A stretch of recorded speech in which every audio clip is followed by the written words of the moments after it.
ഹിന്ദു വിശ്വാസങ്ങൾ ഇന്ന് കാണുന്ന ശിവൻ, ബ്രഹ്മാവ്, വിഷ്ണു തുടങ്ങിയിട്ടുള്ള ദൈവങ്ങളൊക്കെ എങ്ങനെ ഉണ്ടായത്? ഇതിൻ്റെയൊക്കെ സോഴ്സ് എന്താണ്? ഈ ഹിന്ദുയിസത്തിന്റെ ഈ ദൈവങ്ങളുടെ ഒക്കെ അടിസ്ഥാനം എന്താണ് എന്നൊക്കെ ഞാൻ കുട്ടിക്കാലത്ത് കുറെ കൺഫ്യൂഷൻ അടിച്ചിട്ടുള്ള കാര്യങ്ങളാണ്. അപ്പോ ഇതുപോലെ അന്വേഷിച്ച് ഞാനും പോകലുണ്ട്. അങ്ങനെ ഇതിന്റെ ചരിത്രങ്ങളൊക്കെ അന്വേഷിച്ച് ഞാൻ അങ്ങനെ പോയപ്പോ ഈ ആര്യന്മാരുടെ ഒക്കെ കാര്യങ്ങളിലേക്ക് എത്തിയത്. അപ്പോൾ ആര്യന്മാരുടെ അടുത്തേക്ക് പോയപ്പോൾ അവരുടേതായിട്ടുള്ള ഒറിജിനും ഈ ദൈവവിശ്വാസങ്ങളിലേക്കൊക്കെയാണ് പോയത്. അപ്പൊ ഈ ദൈവവിശ്വാസങ്ങളൊക്കെ എന്താണെന്നും എങ്ങനെയാണെന്നൊക്കെ ഇതിന്റെ തുടക്കങ്ങളൊക്കെ എങ്ങനെയാണെന്നൊക്കെയാണ് ഈ പറയാൻ പോണത്. അതിന് ഹിന്ദുയിസം ചരിത്രകാരന്മാർ രണ്ടായിട്ട് ഡിവൈഡ് ചെയ്തിട്ടുണ്ട്. ഒന്ന് വേദിക് ഹിന്ദുയിസം എന്നും ഒന്ന് പുരാണിക് ഹിന്ദുയിസം എന്നും. എന്നുവെച്ചാൽ വേദങ്ങളിൽ പ്രതിപാദിക്കുന്ന അഗ്നി, ഇന്ദ്രൻ, വായു, വരുണൻ തുടങ്ങിയിട്ടുള്ള ദൈവങ്ങള്, പിന്നെ അതിനുശേഷം പുരാണങ്ങളൊക്കെ രചിക്കപ്പെടുന്നു. പുരാണങ്ങൾ രചിക്കപ്പെട്ടതിന് ശേഷം പുരാണങ്ങളെ ബേസ് ചെയ്തുകൊണ്ടിട്ടുള്ള ഈ ശിവൻ, വിഷ്ണു, ബ്രഹ്മാവ്, കൃഷ്ണൻ, രാമൻ അങ്ങനെയുള്ള ദൈവങ്ങൾക്ക് ഇമ്പോർട്ടൻസ് ആയിട്ട് പിന്നെ ക്ഷേത്രങ്ങൾ, താന്ത്രിക വിധികൾ, അതൊക്കെ പിന്നെ ദൈവങ്ങളായിട്ട് ഉള്ള മറ്റൊരു ഹിന്ദുയിസം. അപ്പൊ ഇതിനെ രണ്ട് ഹിന്ദുയിസം ആയിട്ടാണ് ഡിവൈഡ് ചെയ്തിരിക്കുന്നത്. അപ്പൊ ഇതില് ഫസ്റ്റത്തെ ആയിട്ടുള്ള വേദങ്ങളിലെ യാഗയജ്ഞങ്ങളിലൊക്കെ ദൈവന്മാരായിട്ടുള്ള അഗ്നി, ഇന്ദ്രൻ, വായു, വരുണൻ തുടങ്ങിയിട്ടുള്ള ദൈവങ്ങളൊക്കെ പ്രകൃതി ശക്തികളാണെന്ന് കാണാൻ പറ്റും. ഇത് മാത്രല്ല, ഏത് പഴക്കം ചെന്നിട്ടുള്ള മതങ്ങൾ എടുത്തു കഴിഞ്ഞു കഴിഞ്ഞാലും പ്രകൃതി ശക്തികൾ തന്നെയാണ് ദൈവങ്ങളായിട്ട് നമുക്ക് കാണാൻ സാധിക്കുക. എനിമിസം എന്നാണ് ഇതിനെ വിളിക്കുക. അതിപ്പോ ഈജിപ്ത് ആയാലും ഗ്രീക്ക് മെത്തറോളജി ആയാലും നോർത്ത് മെത്തറോളജി ആയാലും ഏതായാലും പ്രകൃതി ശക്തികളെ തന്നെയാണ് നമുക്ക് ദൈവങ്ങളായിട്ട് കാണാൻ സാധിക്കുക. അത് തന്നെയാണ് ഈ വേദങ്ങളിലും നമുക്ക് കാണുന്നത്. അപ്പൊ ഈ വേദങ്ങളിലൊക്കെ ദൈവങ്ങളുടെയൊക്കെ ഉത്ഭവം, ഈ ഇന്ദ്രൻ, ഇവരൊക്കെ എങ്ങനെ ഉത്ഭവിച്ചു എന്നുള്ളത് നമുക്ക് അന്വേഷിച്ച് പോയി കഴിഞ്ഞാൽ ആര്യന്മാരുടെ ഒക്കെ സംസ്കാരങ്ങളിലേക്ക് പോകേണ്ടി വരും. ആ ഒരു സംസ്കാരമാണ് BC 3300 മുതൽ 2600 വരെ ഉണ്ടായിരുന്ന ഒരു വെങ്കലയുഗ സംസ്കാരമായിട്ടുള്ള യമ്നായ നിന്നാണ് ഇതൊക്കെ ഉരുത്തിരിഞ്ഞു വരുന്നത്. ഇത് ഉക്രൈൻ്റെ കിഴക്ക് ഭാഗങ്ങളിലും റഷ്യയുടെ സൗത്ത് ഭാഗങ്ങളിലും പോണ്ടിക്, കാസ്പിയൻ സീ, ബ്ലാക്ക് സീ ഈ ഏരിയകളിലൊക്കെ ജീവിച്ചിരുന്ന ഒരു യമ്നായ ജനവിഭാഗങ്ങളുണ്ട്. ഇവരാണ് ഈ ആര്യന്മാരുടെ പൂർവികർ. ഇവരിൽ നിന്നാണ് ഇന്ന് കാണുന്ന ഈ വേദങ്ങളിലെ ദൈവങ്ങളെല്ലാം ഉത്ഭവിച്ചു വരുന്നത്. കൃത്യമായി എക്സാക്ട് ഈ ഒരു സ്ഥലത്ത് വെച്ചിട്ടാണോ ഉത്ഭവിച്ചെന്നുള്ളതൊക്കെ കൺഫ്യൂഷനാണ്, കാരണം ചരിത്രങ്ങളാണ്. അപ്പോ ഇവരുടെ പല ആരാധനകളിൽ നിന്നാണ് ഇന്നീ കാണുന്ന വേദങ്ങളിലത്തെ ദൈവങ്ങളൊക്കെ ഉത്ഭവിച്ചു വരുന്നത്. അത് ഇവരാണെങ്കിൽ ആര്യന്മാരല്ല, ആര്യന്മാരുടെ പൂർവികരാണ്. അപ്പൊ ഈ യമ്നായ സംസ്കാരം എങ്ങനെ ഉണ്ടായി? അതിലേക്ക് വരാം. കാരണം ഈ യമ്നായ ജനവിഭാഗങ്ങള് ഒരിക്കലും മാനത്ത് നിന്ന് പൊട്ടിമുളയ്ക്കുന്നതോ ഈ സ്വയംഭൂവായിട്ട് ഭൂമിയിൽ ഉയർന്നു വരുന്നതോ അല്ലല്ലോ. ഇവർക്കും പൂർവികരുണ്ട്. അപ്പോ നമുക്ക് ഏറ്റവും ആദ്യം ആഫ്രിക്കയിലേക്ക് തന്നെ പോവാം. കാരണം മനുഷ്യന്റെ ഏത് ചരിത്രവും തോണ്ടി പോയി കഴിഞ്ഞു കഴിഞ്ഞാൽ അവസാനം ആഫ്രിക്കയിൽ തന്നെ എത്തും. കാരണം ആഫ്രിക്കയിൽ നിന്നാണല്ലോ ഇന്നീ കാണുന്ന എല്ലാ മനുഷ്യന്മാരും ഉത്ഭവിച്ചിട്ടുള്ളത്. അപ്പോ ആഫ്രിക്കയിലേക്ക് പോവാം. ആഫ്രിക്കയിൽ നിന്ന് ഗ്രേറ്റ് മൈഗ്രേഷൻ വഴി പുറത്തേക്ക് വന്നിട്ടുള്ള കുറെ മനുഷ്യന്മാരുണ്ടായിരുന്നു. അപ്പൊ ഇവര് പല വഴികൾക്കായിട്ട് സ്പ്ലിറ്റ് ആയി പോവാണ് ഉണ്ടായത്. ഓരോരുത്തരും യൂറോപ്പിലേക്ക്, സെൻട്രൽ ഏഷ്യ, അതുപോലെ ഏഷ്യയുടെ മറ്റു ഭാഗങ്ങളിൽ, America, north America, south America, അങ്ങനെയുള്ള പല ഭാഗങ്ങളിലേക്കായിട്ട് സ്പ്ലിറ്റ് ആയി പോകാനുണ്ടായത്. അപ്പൊ അതിലൊരു വിഭാഗമാണ് ബേസൽ യൂറേഷ്യൻസ് എന്ന് പറയുന്ന വിഭാഗം. ഈ ബേസൽ യൂറേഷ്യൻസിൽ ഇവർക്കുള്ള ഒരു പ്രത്യേകത എന്താണെന്ന് വെച്ച് കഴിഞ്ഞാൽ ഇവരിൽ നിയാണ്ടർതാൽസ് എന്ന മനുഷ്യ വിഭാഗത്തിന്റെ DNA വളരെ കുറവാണ്. പിന്നെ ഇവര് മിഡിൽ ഈസ്റ്റ് ഭാഗങ്ങളിലൊക്കെയാണ്, എന്നിട്ട് ഈ പേർഷ്യ, നോർത്തേൺ ആഫ്രിക്ക തുടങ്ങിയിട്ടുള്ള ഭാഗങ്ങളിലൊക്കെയാണ് ഇവര് പ്രധാനമായിട്ട് ജീവിച്ചിരുന്നത്. പിന്നെ ഈ ഒരു ബേസൽ യൂറേഷ്യൻസ് കഴിഞ്ഞിട്ട് പിന്നെ ഏർലി വെസ്റ്റ് യൂറേഷ്യൻസ് എന്ന് പറഞ്ഞ മറ്റൊരു വിഭാഗമുണ്ട്.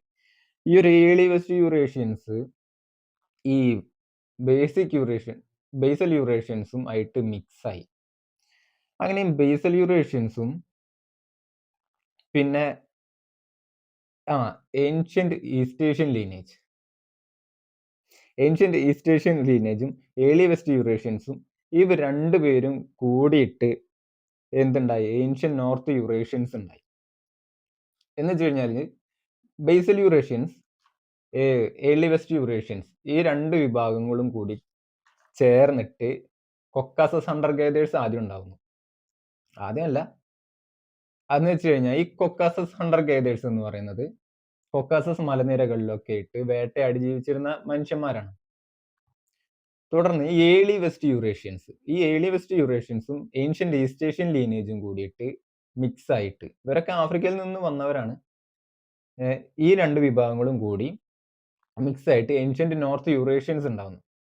ഈ ഏൻഷ്യന്റ് നോർത്ത് യൂറേഷ്യൻസ് എന്ന് പറയുന്നത് ഈ സൈബീരിയയിലൊക്കെ മാമത്തുകളൊക്കെ വേട്ടയാടി ജീവിച്ചിരുന്ന മനുഷ്യന്മാരാണ്. ഇവര് മാമത്തുകളുടെ അസ്ഥികൾ കൊണ്ടൊക്കെ വീടുകളൊക്കെ പണിതിരുന്നു. കാരണം ഇവര് മനുഷ്യൻ മൈഗ്രേറ്റ് ചെയ്ത ഈ സമയത്ത് ഐസേജ് ഉണ്ടായിരുന്നു.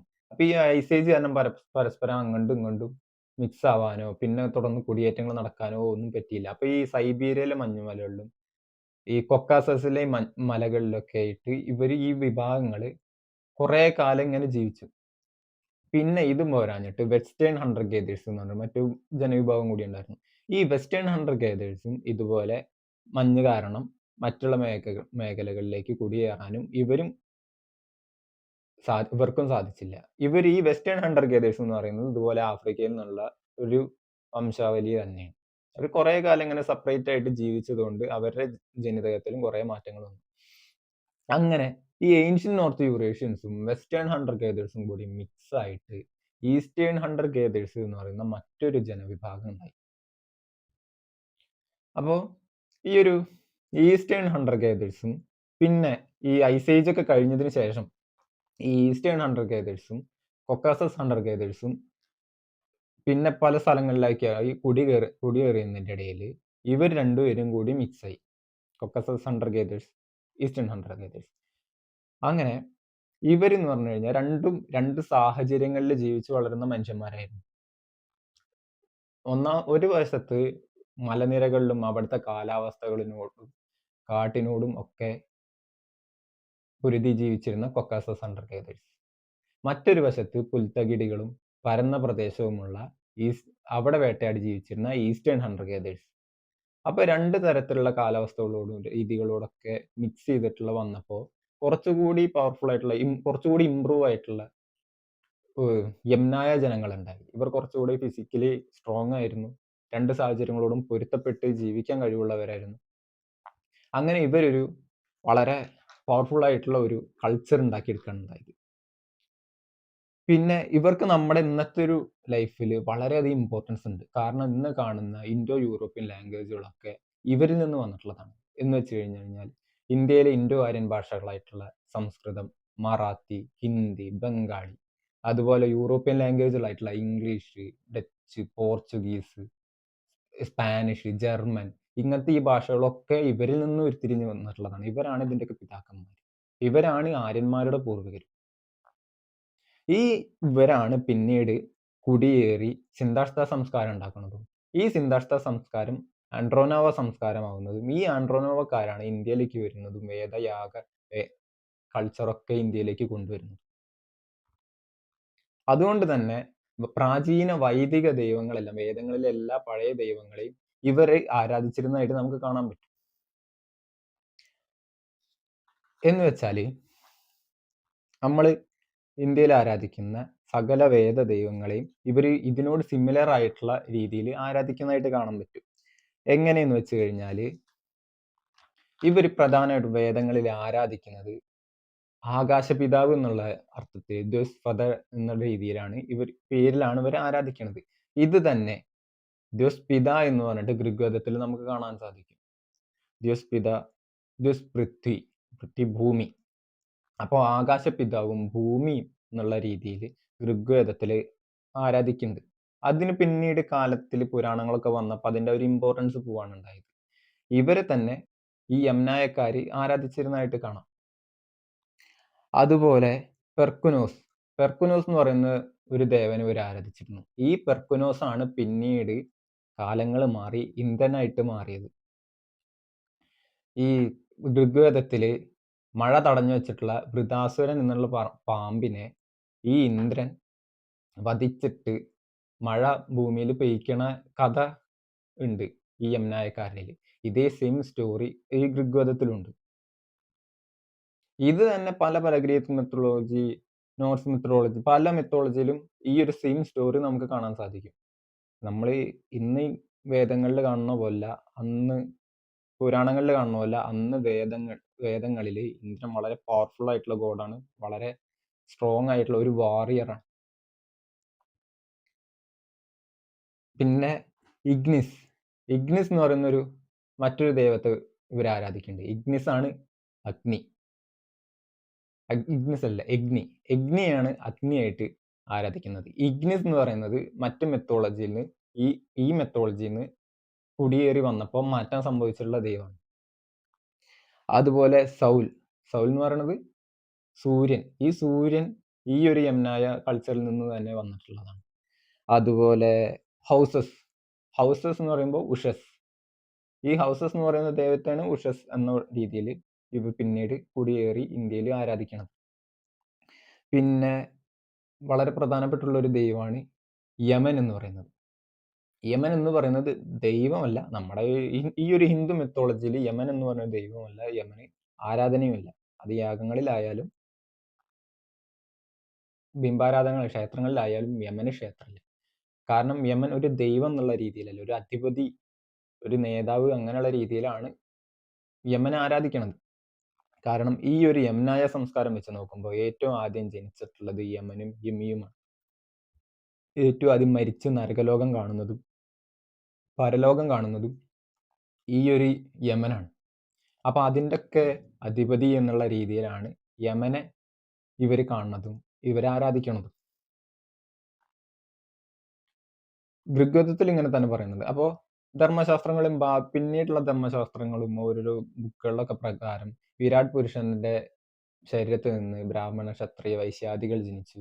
അല്ലെങ്കിൽ മറ്റൊരു വിഭാഗം വിചാരിച്ചിരിക്കണം എന്താ വെച്ചാൽ ശിവനും പാർവതിയാണ് ഏറ്റവും ആദ്യത്തെ മനുഷ്യന്മാർ, അവരിൽ നിന്നാണ് ഇന്നീ കാണുന്ന ജനങ്ങളെല്ലാം ഉണ്ടായത് എന്നൊക്കെ പറഞ്ഞു. പക്ഷെ ഋഗ്വേദത്തിൽ യമനും യമിയുമാണ് ഏറ്റവും ആദ്യം ഭൂമിയിൽ ഉണ്ടായത് എന്നാണ് പറയുന്നത്. ഋഗ്വേദം 10-ാം മണ്ഡലം 10-ാം സൂക്തത്തിൽ ഇതിനെക്കുറിച്ച് പറയണമെന്നുണ്ട്. അപ്പോൾ അതും പോരാഞ്ഞിട്ട് ഈ യമന് പോത്ത് ഒക്കെ വാഹനമായിട്ട് വന്നത് പുരാണങ്ങളുടെ ഒക്കെ ആവിർഭാവത്തോടു കൂടിയാണ്. ഇതിനു മുമ്പ് യമന് പോത്തില്ല, പകരം 2 നായകളാണുള്ളത്. ഒന്ന് പുള്ളിയുള്ള കറുത്ത നായയും, ഒന്ന് പുള്ളിയുള്ളതും ഒന്ന് കറുത്ത നായും, ശബലനും ശ്യാമളനും. ഇതേ ഒരു ഐഡിയോളജി തന്നെയാണ് ഗ്രീക്ക് മെത്തോളജിയിലെ നരകത്തിന്റെ കാരനായിട്ടുള്ള സെർബറസ് എന്ന് പറയുന്ന 3 തലയുള്ള നായ. ശബലൻ, ശ്യാമലൻ, സെർബറസ്. ഇതിന്റെ ഒക്കെ സോഴ്സ് ഈ ഒരു യംനായ കൾച്ചറാണ്. ഈ Greek methodology, Norse methodology, Hindu methodology, ഇതിന്റെ ഒക്കെ ഒറിജിൻ ഇവരിൽ നിന്ന് തന്നെയാണ്. ഇവർ പല പല സംസ്കാരങ്ങളിലേക്കൊക്കെ ആയിട്ട് കുടിയേറി പാർത്തപ്പോൾ കുറെ സംസ്കാരങ്ങൾ ഇവർ അങ്ങോട്ട് കൊടുക്കുകയും അവരുടെ കുറെ സംസ്കാരങ്ങൾ ഇങ്ങോട്ട് കടമെടുക്കുകയും ചെയ്തിരുന്നു. അതിന് ഇവർ സാധിച്ചത് എങ്ങനെയാണെന്ന് വെച്ച് കഴിഞ്ഞാൽ ഇവർ ഏറ്റവും ആദ്യം കുതിരകളെ മെരുക്കിയിരുന്നതും ചക്രങ്ങൾ ഉപയോഗിച്ചിരുന്നതുമായിട്ടുള്ള ജനവിഭാഗങ്ങളിൽ ഒരു ജനവിഭാഗം ആയതുകൊണ്ടാണ്. ഈ ചക്രങ്ങളൊക്കെ ഉള്ളത് കൊണ്ട് ഇവരുടെ കുടിയേറ്റം മറ്റുള്ളവരെക്കാളും കൂടുതൽ ഫാസ്റ്റായി, കുറച്ചുകൂടി ഇമ്പ്രൂവ് ആയിരുന്നു. ഇവര് കുതിരകളുടെ മാംസം ഭക്ഷിച്ചിരുന്നു. ഇവര് ഭക്ഷണം കഴിക്കുമ്പോൾ ഈ കുതിരകളുടെ മാംസം അതുപോലെ മറ്റു മൃഗങ്ങളുടെ മാംസങ്ങളൊക്കെ ഭക്ഷിക്കുമ്പോൾ ഈ കഴിക്കുന്ന ഭക്ഷണത്തിന്റെ ആദ്യത്തെ കുറച്ച് ഭാഗങ്ങൾ അഗ്നിയിലേക്ക്, തീയിലേക്ക് കൊടുക്കണ ഒരു രീതി ഇവരുടെ ജീവിതത്തിലുണ്ടായിരുന്നു. പിന്നെ അത് കഴിഞ്ഞിട്ടുള്ള ഭക്ഷണമാണ് ഇവർ കഴിക്കുക. ഈ ഒരു സമ്പ്രദായമാണ് ഇന്ത്യയിൽ യാഗങ്ങളും യജ്ഞങ്ങളും ഒക്കെ ആയിട്ട് പരിണമിച്ചത്. അതുവരെ ഇത് പൂർണ്ണമായും ഒരു അഹിംസാപരമായിട്ടുള്ള അല്ലെങ്കിൽ ഒരു മാംസത്തെ ഭക്ഷിക്കുന്ന ഒരു രീതിയായിരുന്നു. പിന്നെ ഇന്ത്യയിലൊക്കെ കുടിയേറി വന്നതിന് ശേഷം മാംസത്തിന് ഭക്ഷിക്കുന്നതും വേട്ടയാടുന്നതിനൊക്കെ ഇമ്പോർട്ടൻസ് കുറയും. കാർഷികതയ്ക്കും കൃഷിക്കും ധാന്യങ്ങൾക്കൊക്കെ ഇമ്പോർട്ടൻസ് വരികയൊക്കെ ചെയ്തപ്പോൾ ഈ മാംസം എന്നുള്ള രീതിയിൽ നിന്ന് മാറി ധാന്യങ്ങളും മറ്റു വസ്തുക്കളും കൊണ്ടൊക്കെ ആയി. എന്നാലും ബലി നടന്നിരുന്നു. ഗോമേധം, അശ്വമേധം തുടങ്ങിയിട്ടുള്ള യാഗങ്ങളിലൊക്കെ ഈ ബലികൾ നടക്കുകയും ഈ മൃഗങ്ങളൊക്കെ ഇവർ ഭക്ഷിക്കുകയും ചെയ്തിരുന്നു. അതിനുശേഷം ബുദ്ധ ജൈന മതങ്ങളൊക്കെ വന്ന് അഹിംസ എന്ന് പറയുന്ന രീതിക്ക് ഭയങ്കര ഇമ്പോർട്ടൻസ് വരികയും ഈ യാഗയജ്ഞങ്ങൾ കാരണം ധാരാളം കന്നുകാലികൾ കൊല്ലുകയും അതോടുകൂടി കൃഷി ചെയ്യാനും മറ്റ് ആവശ്യങ്ങൾക്കും മറ്റുള്ളവർക്ക് കന്നുകാലികളെ കിട്ടാതെ വരികയായപ്പോൾ ജനങ്ങൾ ഈ വൈദിക മതങ്ങൾക്കും യാഗങ്ങൾക്കൊക്കെ എതിരെ തിരികുകയും കൂടാതെ ബുദ്ധ ജൈന മതങ്ങളുടെ ഒക്കെ ആവിർഭാവത്തോട് കൂടിയിട്ട് ഇവർ പൂർണ്ണമായും ഈ യാഗങ്ങളിൽ നിന്ന് ബലി ഒഴിവാക്കിയും പൂർണ്ണമായും ഒരു സാത്വികമായ രീതിയിലേക്ക് ഈ യാഗങ്ങൾ മാറ്റുകയാണ് ഉണ്ടായത്. ഇത് വളരെ ഷോക്കിംഗ് ആണ്. ഇന്ന് പറഞ്ഞു കഴിഞ്ഞാൽ ജൈനക്കാരെക്കാളും വലിയ അഹിംസാവാദികളാണ് ഇന്ന് ബ്രാഹ്മണരും വൈദിക സംസ്കാരങ്ങളൊക്കെ. പക്ഷെ ഇതൊക്കെ ഇവരുടെ മുമ്പിൽ പിടിച്ചു നിൽക്കാൻ വേണ്ടിയിട്ടുള്ള അടവായിരുന്നു എന്ന് ചരിത്രം പഠിക്കുന്നവർക്ക് മനസ്സിലാവും. പിന്നെ ഈ ഒരു യംനായ കൾച്ചറിന്റെ മറ്റൊരു പ്രത്യേകതകൾ എന്താന്ന് വെച്ച് കഴിഞ്ഞാൽ ഇവരെ പിറ്റ്ഗ്രേവ് കൾച്ചർ എന്ന് വിളിക്കും. പിറ്റ്ഗ്രേവ് കൾച്ചർ എന്ന് പറഞ്ഞു കഴിഞ്ഞാൽ ഇവർ മരിച്ചു കഴിഞ്ഞു കഴിഞ്ഞാൽ ഇവരെ മൃതദേഹം ചെരിച്ച് കിടത്തിയിട്ട് കാൽമുട്ടുകൾ നെഞ്ചോട് ചേർത്ത് വെച്ചിട്ട് തിരിഞ്ഞാണ് കിടത്തിയിരുന്നത്. ഇവര് അതുപോലെ മരണാനന്തര ജീവിതത്തിൽ ലൈഫിലൊക്കെ വിശ്വസിച്ചിരുന്ന ആൾക്കാരാണ്. അതുകൊണ്ട് തന്നെ ഈ മരിച്ചിട്ടുള്ള ശവശരീരത്തിന്റെ അടുത്ത് ഭക്ഷണ സാധനങ്ങൾ, പാത്രങ്ങൾ, കുതിരകളെ ഒക്കെ കൂടെ അടക്കം ചെയ്തിരുന്നു. എന്നിട്ട് അടക്കം ചെയ്തിട്ട് ഇവര് വലിയൊരു കൂന പോലെയൊക്കെ വെച്ചിരുന്നു. അപ്പോൾ വലിയ കൂനകളായിരിക്കും, ചെറിയൊരു മല പോലെ ഇവരിങ്ങനെ ഉണ്ടാക്കിയിട്ടു. അങ്ങനെ വന്നിട്ടുള്ള പേരാണ് ഈ പിറ്റ്ഗ്രേവ് കൾച്ചർ എന്ന്. പക്ഷേ ഈ ഒരു പിറ്റ്ഗ്രേവ് കൾച്ചറിനേക്കാളും കൂടുതൽ പേരിൽ അറിയപ്പെടുന്നത് ഈ ഒരു യംനായ കൾച്ചർ എന്നുള്ള പേരിൽ തന്നെയാണ്. അപ്പൊ ഇങ്ങനെയാണ് ഈ ഹിന്ദു പ്രാചീന വൈദിക ദൈവങ്ങളുടെയൊക്കെ ഒരു ഉത്ഭവം എന്ന് പറയുന്നത്. പിന്നെ കാലാന്തരത്തിലൊക്കെ പല പല കാരണങ്ങളൊക്കെ ആയിട്ട് എല്ലാ സംസ്കാരങ്ങളും നശിക്കുന്നതോ കുടിയേറി പോകുന്നതോ പോലെ കാലാവസ്ഥാ മാറ്റങ്ങളും കൂടുതൽ ഭക്ഷണത്തിന്റെ ലഭ്യതകൾ, അതുപോലെ കുടിയേറ്റങ്ങൾ, ഇതൊക്കെ കാരണങ്ങൾ തന്നെയാണ് ഈ ഒരു സംസ്കാരവും നശിച്ചു പോകുന്നത്. പിന്നെ ഇവര് മറ്റുള്ള ഭാഗങ്ങളിലൊക്കെ കുടിയേറി പാർത്തത് കഥ അടുത്ത വീഡിയോ ആയിട്ട് വരും. അതുവരേക്കും നിങ്ങൾ ഈ വീഡിയോ കാണുന്നുണ്ടെങ്കിൽ നിങ്ങൾ ഈ വീഡിയോ സപ്പോർട്ട് ചെയ്യണം, സബ്സ്ക്രൈബ് ചെയ്യണം, മറ്റുള്ളവർക്ക് ഇത് അയച്ചു കൊടുക്കണം. അടുത്ത വീഡിയോ ആയിട്ട് വീണ്ടും വരാം. Thanks for watching.